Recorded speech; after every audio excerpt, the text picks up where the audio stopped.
Hello and welcome to day 13 of the Puro Joshi Advent Calendar here on the channel. My name is Peps and today we are opening another door into the world of Japanese pro wrestling in 2025 as we close out our TJPW coverage with my top 5 favorite matches of their 2025. I apologize, I'm really ill. Maybe you can hear it in my voice, so it won't be a long video. I really apologize for that, but from tomorrow on, I have videos produced ahead of time. It should be everything okay with that.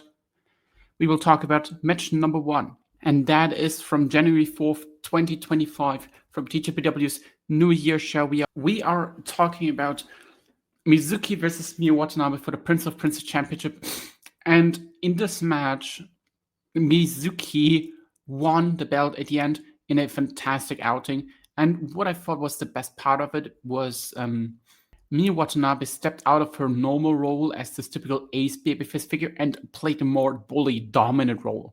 She was pretty much just throwing around Mizuki at points, and Mizuki was a fantastic, just straight up incredible babyface who has been using her fast and high-flying attacks to overcome Miyu's strong and powerful offense. And I thought that mixed with the top level of creativity and chemistry in the ring was just incredible to watch. Like, especially, and is that a shock swing of Miyu Watanabe in this match especially was like incredible.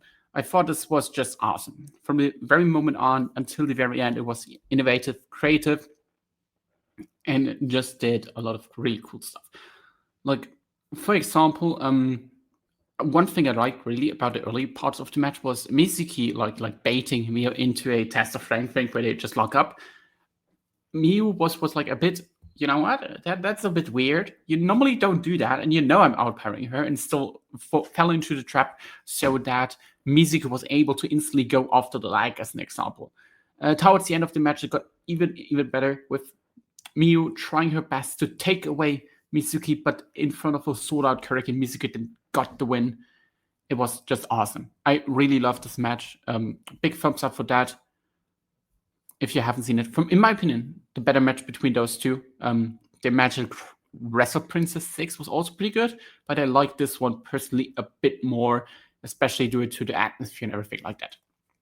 The second match we were talking about once again includes Miyu Watanabe, as this time we are heading to the United States. On July 13th, 2025, TJPW held a show in Texas in front of 2,500 fans, the most attended Joshi show in America. At least I would assume so. An incredible atmosphere, an incredible performance by whoever, like by TJPW and the company that helped them produce the show. Like, their advertisement was fantastic. And on this show, they had a special singles match between Shoko Nakajima and Miyu Watanabe. And this is just incredible. They have fantastic chemistry together. We were talking about 2 more matches where both are involved. But last year in 2024, and that is where I want to start this, at TJPW Yes Wonderland, they had an incredible match. In my opinion, maybe the best match of 2024 for TJPW, for the Prince of Princes title, where Miyu Watanabe defeated Shoko Nakajima. That was already incredible. Here, in my opinion, they delivered a very similar match. Like, Miyu was just grinding down Shoko Nakajima while healing it up for the crowd. It was just so awesome to see. She played into some kind of boos that were coming, and I love this heelish, I wouldn't say heelish side, but more badass side from her, more than I love it in babyface performances. Shoko Nakajima worked fantastically as an underdog, came back with her incredible fast-paced offense, and I thought this just had a great thing. Like, the chemistry they have is absolutely magical, and I think Miyu Watanabe is by far the best opponent of Shoko Nakajima right now. They just had a incredible match. I really like this one. I think, was maybe one of the best matches at the All-In weekend, and I think everyone should check it out because it kind of was a match that was kind of forgotten. Like, everything you want here was really there. The match in Dallas was a build-up match to the match at SummerSlam Princess, where Miyu Watanabe and Rika Tsuzumi unsuccessfully challenged Shoko Nakajima, Hyper Misao for the Princess Tag Team titles. And that is match number 3 on this list, and it's just outstanding. 25 minutes of just greatness. Hakujima, so the team of Miyu Watanabe and Rika Tatsumi, is always one of the most entertaining and best teams to watch. Over time, I got more and more warm with the team of Shoko Nakajima and Hyper Misao.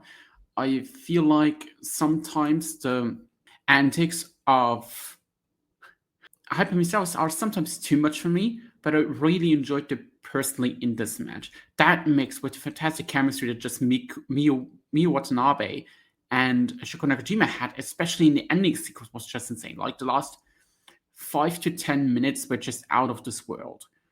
It's definitely a candidate for one of the best Joshi Tag matches of the year, just because they were able to mix a little bit of the Hyper Misao-ism, but still stayed the true path of being a top-tier tag team title match with just incredible bell-to-bell action.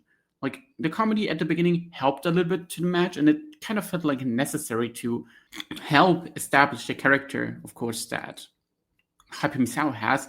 But then the longer match went similar to the match in Crown Princess from Hyper Misao and Shoko Nakajima, that the longer the match went, Hyper Misao was more forced to actually wrestle, and then it got better and better.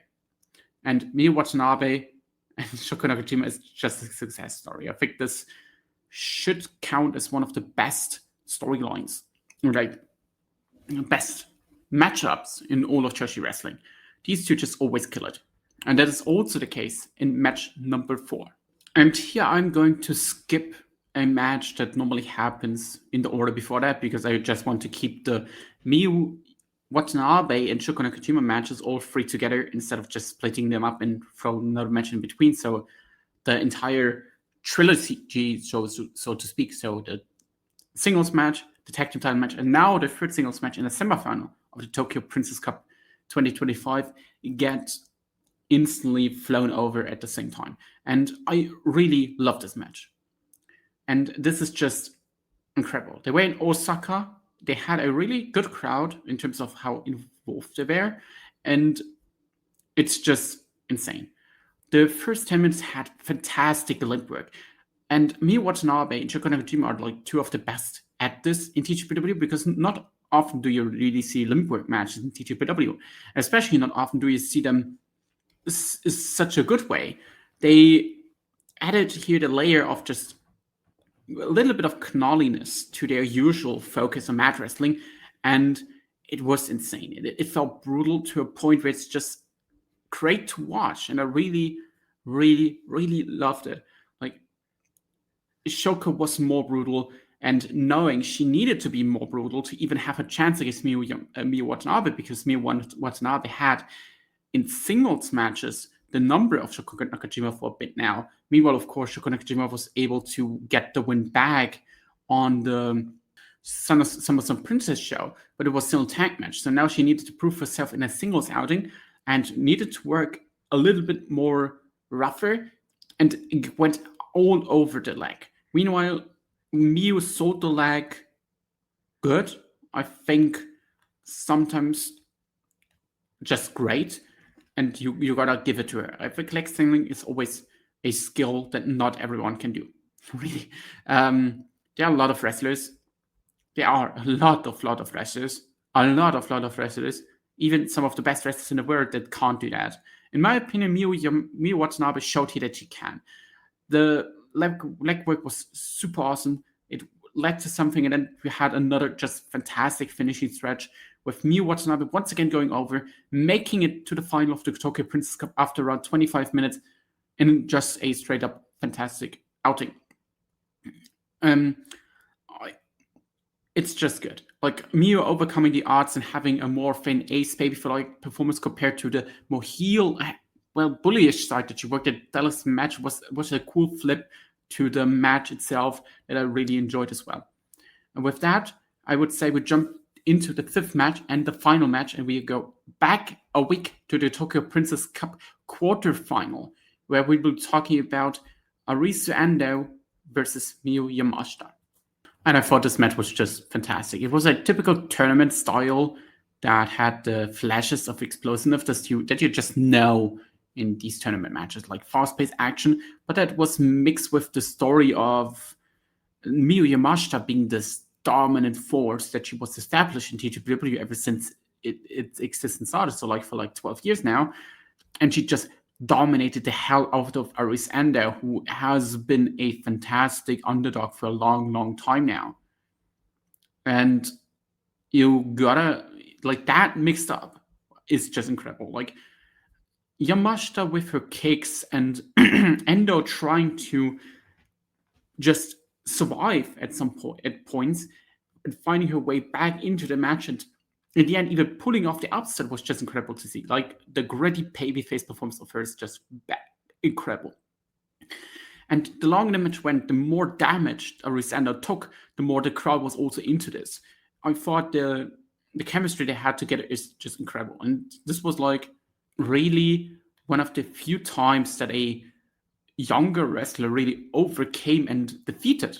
Well, overcame is maybe not the right word, but defeated Miyu Yamashita in a singles outing. And Aris Endo being the one was well deserved. And I think that, especially when you look at the performance of her, it was super good. Miyu Yamashita put on maybe her best performance all year there. The way she just kicked and everything like that was incredible. Like, she is so good. And I'm kind of sad that they cycled her out of the main event scene, even though it's the right choice, to be completely honest with you. After years of domination and people getting slowly tired of her, it was the right choice. But then you watch these kind of matches that she has, and you are like, you know what? Maybe we should do another Miyu Yamashita 300-day title run where she defeats everyone, because she's just that good. Aris Endo on the other side is one of the most obvious in the future wrestler in the company. Like, she is super good, and I'm glad she finally gets the spotlight that she has been getting as the International Princess Champion coming out of Wrestle Princess 6. And she's someone that will definitely challenge for the top belt sooner rather than later, likely by the start of next year. And those two, I hope they will have a bigger match in the future. I don't know what exactly it will, where exactly will be, or for what, but these two for the POP title in a curriculum main event, my God, or like in a Princess Cup semi-final or something like that goes a bit longer, I would sign up instantly to see that. They have great chemistry, like I said, fantastic performance by both. I love this match. And with that, I hope you enjoyed this video. Leave a like and comment down below. Tomorrow, I will be recording a review to the Tag League show. We'll quickly talk about the Tag League. I apologize that the video isn't that long.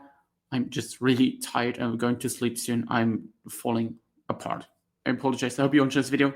Bye-bye.